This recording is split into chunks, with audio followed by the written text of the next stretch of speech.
Olá pessoal, tudo bem com vocês? Sejam muito bem-vindos a esse vídeo e hoje eu trouxe para vocês o resumo do livro Mais Esperto que o Diabo.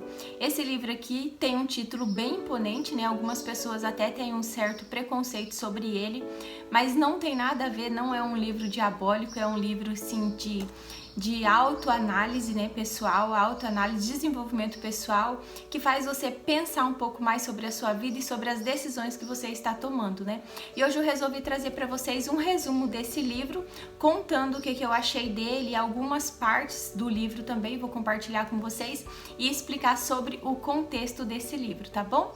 Então vamos lá. Esse livro aqui é um livro de perguntas e respostas. Se você olhar por todo o livro, ele vai estar uma pergunta e a resposta do diabo, né? É uma entrevista que Napoleão Hill fez com o diabo, né? Eu vou contar um pouquinho sobre Napoleão e depois eu falo sobre o livro, tá? Napoleão, ele começou a fazer uma pesquisa em 1908 sobre as pessoas ricas, né? Então ele estava cursando uma faculdade e ele resolveu fazer essa pesquisa para ganhar dinheiro e pagar a faculdade dele. E aí ele foi entrevistar o rei do aço, o magnata do aço, que é o Andrew Carnegie. E aí ele fez uma entrevista e contou para o Carnegie que ele gostaria de fazer esse trabalho entrevistando várias pessoas. E aí o Andrew Carnegie patrocinou por 30 anos o Napoleão para fazer a pesquisa com as pessoas ricas, com as pessoas milionárias e também com as pessoas fracassadas, né?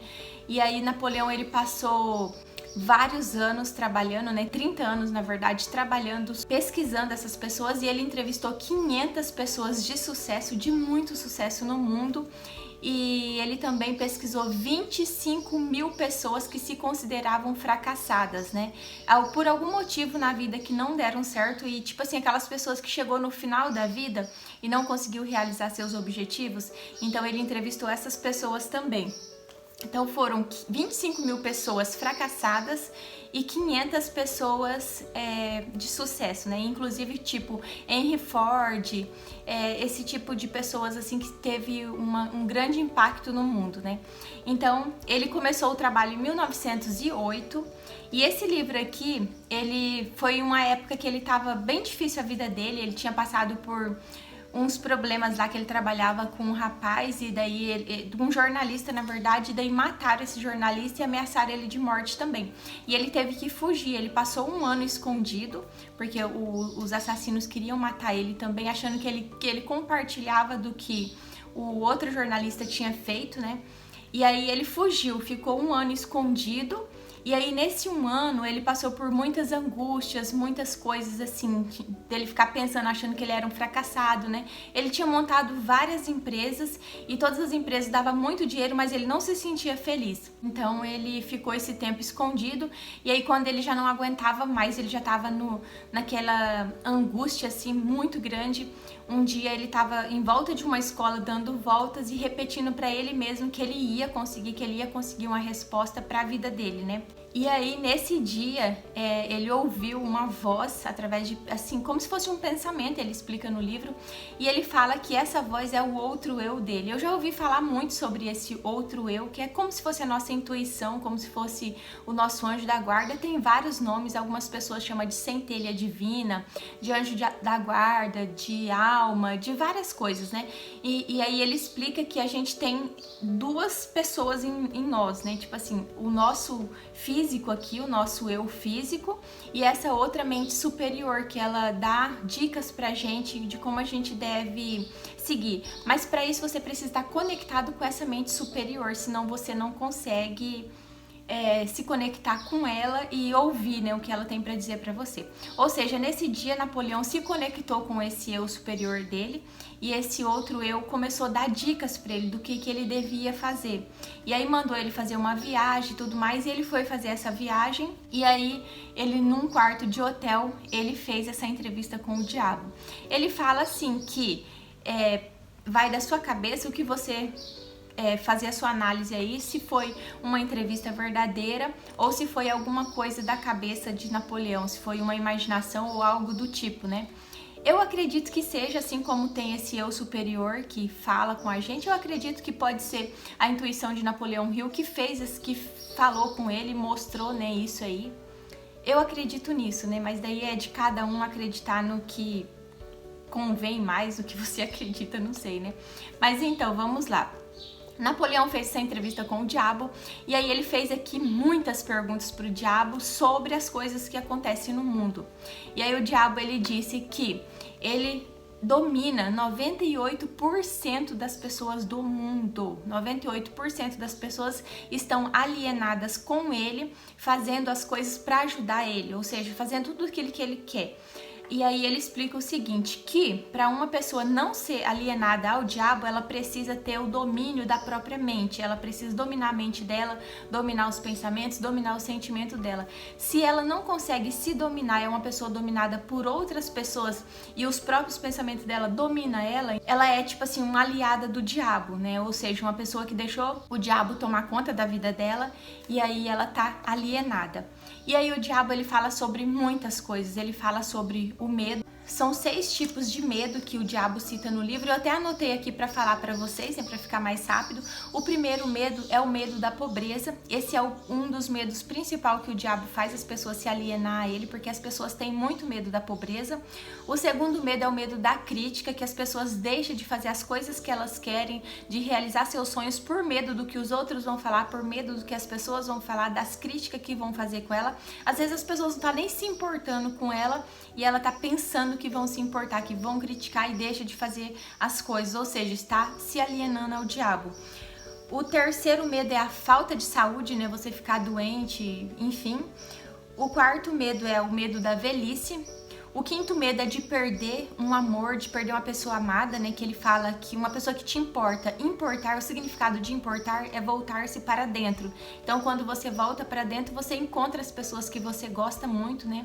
As pessoas que estão mais próximas de você, então é esse medo de perder essas pessoas. O último medo é o medo da morte, ou seja, os dois principais medos que o diabo cita, que ele mais aliena as pessoas, é o medo da pobreza e o medo da morte. Então quando você sente muito medo, é algo que você está fazendo que tá deixando o diabo entrar na sua mente e dominar a sua mente. O diabo ele fala também que ele não é um diabo de chifre e rabo, né, igual a gente imagina quando é criança. Ele é uma energia negativa e ele entra na nossa mente e domina os nossos pensamentos. Eu já fiz um vídeo aqui no canal que fala sobre a energia negativa e a energia positiva, né, que é Deus e o diabo. Então, o diabo ele fala que ele é essa energia negativa e que ele tá em todos os seus pensamentos, que sejam pensamentos negativos, pensamentos pessimistas, reações negativas, aquilo que você tiver que for de negativo é a ação do diabo, é ele que tá ali na sua mente entrando e dominando. E se você deixar, ele vai dominar por completo e aí já se foi, né? Então, ele explica bastante sobre isso, sobre essa parte da alienação.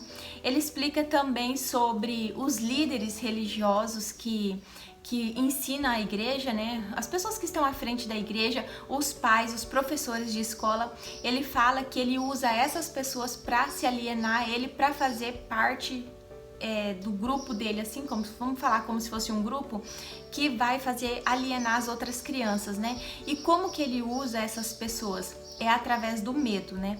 Então, o medo ele tá dominando tudo. O pai fala pro filho assim: ah, se você fizer tal coisa, você vai pro inferno. Ou seja, você tá colocando um medo naquela criança e aí ela começa a partir daí sentir medo, e a partir do momento que uma pessoa sente medo, ela já começa a se alienar ao diabo, né? Porque o medo, existe 2 tipos de medo: o medo que te ajuda e o medo que te trava. Ou seja, por exemplo, você vai atravessar uma rua e aí você tá com medo de atravessar porque tá passando muitos carros, então você olha para um lado, olha para o outro e depois você atravessa, né?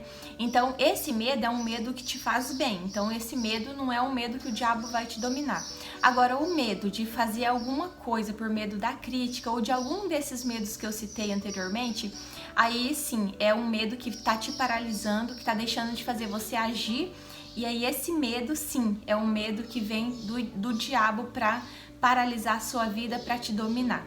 Então, esse aqui é um livro que fala o tempo todo sobre o que as pessoas devem fazer, o que as pessoas fazem de errado, né? Inclusive o diabo, por ser o diabo, eu achei que ele deu muitas dicas boas que faz você analisar a sua vida e falar assim: ó, eu tô errando nisso, preciso mudar isso, né? Vou mudar aquilo. Tem um passarinho cantando aqui, olha. tá cantando o tempo todo. Então você tem que mudar. Ele explica aqui tudo que você precisa mudar e tipo assim, eu achei muito massa porque o diabo, né, dando dicas boas pra gente assim. E aí dá pra você mudar bastante coisa, fazer uma autoanálise na sua vida e tomar outras atitudes bem diferentes aqui. Pra mim, pelo menos, mudou bastante coisa. Quando eu tô fazendo alguma coisa que eu acho errada, eu já lembro daquilo que é algo que o diabo tá querendo me alienar, então eu já mudo aquele pensamento, aquela ação que eu ia ter, né? Eu separei aqui pra vocês algumas frases. E aí eu vou mostrar pra vocês aqui que eu achei assim uma frase muito legal e acho que vale a pena compartilhar, né? Olha essa.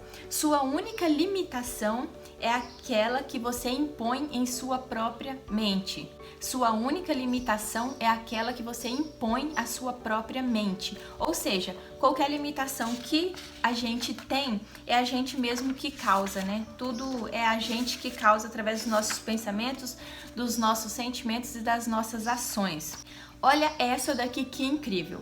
Tenha muito cuidado com o que você deseja de coração, porque por certo será seu. Ou seja, tudo aquilo que você desejar de coração, com certeza vai ser seu. Mais uma frase aqui.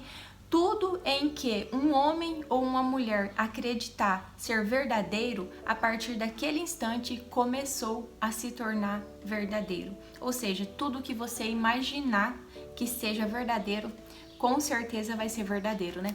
Tem até uma coisa assim que eu achei bem legal, é o Thomas Edison, né, que criou a luz. E eu achei muito incrível assim, porque com certeza ele imaginou a luz na cabeça dele antes, e ele deve ter comentado com algumas pessoas, né, falado que ia criar uma luz e que tal e tal, luz elétrica e tudo mais, e aí as pessoas devem ter imaginado que ele era um louco, né, porque, nossa, como que ele vai criar uma luz elétrica, né, é impossível isso e tudo mais, mas na cabeça dele, ele acreditou que era verdadeiro, que ia dar certo.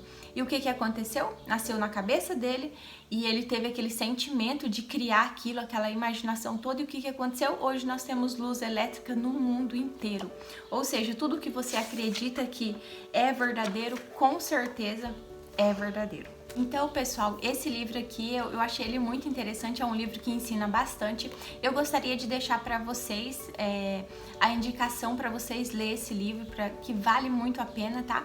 E essa entrevista aqui, ela foi feita em 1938 e ela ficou escondida por 70 anos. Depois que Napoleão Hill morreu, foi que eles lançaram essa entrevista aqui.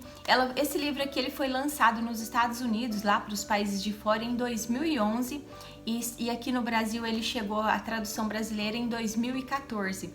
Ou seja, depois de muitos anos que esse livro chegou nas nossas mãos e agora a gente tem essa oportunidade de ver tudo que o diabo planeja, tudo da forma que ele age no meio da sociedade para poder fazer com que as pessoas fiquem mais do lado dele, né? Ele até cita uma parte aqui no livro que fala sobre as orações, né? Que as pessoas elas fazem orações de forma negativa, sempre pedindo, sempre reclamando. Quando algo não dá certo é que elas vão fazer oração, né? Então ele fala que as pessoas fazem orações de forma negativa e quando você faz um pedido ou uma oração ou qualquer coisa de forma negativa, você atrai mais negatividade para sua vida, que é a parte que o diabo faz. Então ele explica que as pessoas confiam mais nele do que em Deus, porque elas não acreditam que Deus possa fazer um milagre na vida delas, mas elas acreditam que o diabo ele pode fazer um estrago. Então as pessoas elas confiam mais no diabo do que em Deus. Ele fala aqui que ele controla a maioria das pessoas, 98% das pessoas, e ele mostra através de tudo aquilo que ele pode controlar uma pessoa, né? Ele pode controlar a gente pela comida, por exemplo, uma pessoa que come demais, né? Quando a pessoa come demais, ela engorda, ela perde a capacidade de pensar. Isso que ele fala aqui, que ele explica. Então, por exemplo, a obesidade, o álcool, as drogas, pornografia, todos esses tipos de coisa faz com que você deixe de pensar, você começa a se envolver com isso, né? E você perde a capacidade de pensar. Então o diabo ele cita aqui inúmeras coisas que ele domina as pessoas e uma das coisas são essas que eu acabei de falar para vocês. Então ele usa disso, ele usa da comida que a gente come demais, ele usa da bebida que você perde o controle, da pornografia que você fica mandando para todo mundo nos grupos de WhatsApp. Então, tipo, ele vai te pegando ali, ó, pelas beiradinhas, sabe? Quando você acha que é uma atitude simplesinha que você tá fazendo, é uma coisinha que não vai ter problema nenhum, é ali que ele vem, vai te rodeando, até que ele te pega de vez e aí você não consegue mais se livrar dele. Então ele mostra aqui várias coisas que ele domina as pessoas em tudo que a gente faz. Então eu achei assim esse livro extraordinário, vale a pena você ler, vale a pena você descobrir todas as armadilhas que ele tem e começar a mudar de atitude, começar a fazer a sua vida diferente, né? Bom, pessoal, então é isso. Eu vou deixar essa dica para vocês ler esse livro. Leiam, façam uma análise dele. É um livro assim que você tem que ler várias vezes, que você tem que estar sempre relembrando do que o diabo faz, das armadilhas que ele tem, e você vai ver que você vai conseguir mudar várias coisas na sua vida, tá bom? Eu espero que vocês tenham gostado desse resumo. Se você gostou, compartilhe esse vídeo com outra pessoa que precisa descobrir essas armadilhas do diabo. Deixa um joinha aqui pra mim, se inscreve no canal e deixa um comentário pra mim que eu vou ficar muito feliz, tá bom? Um beijo e até o próximo vídeo.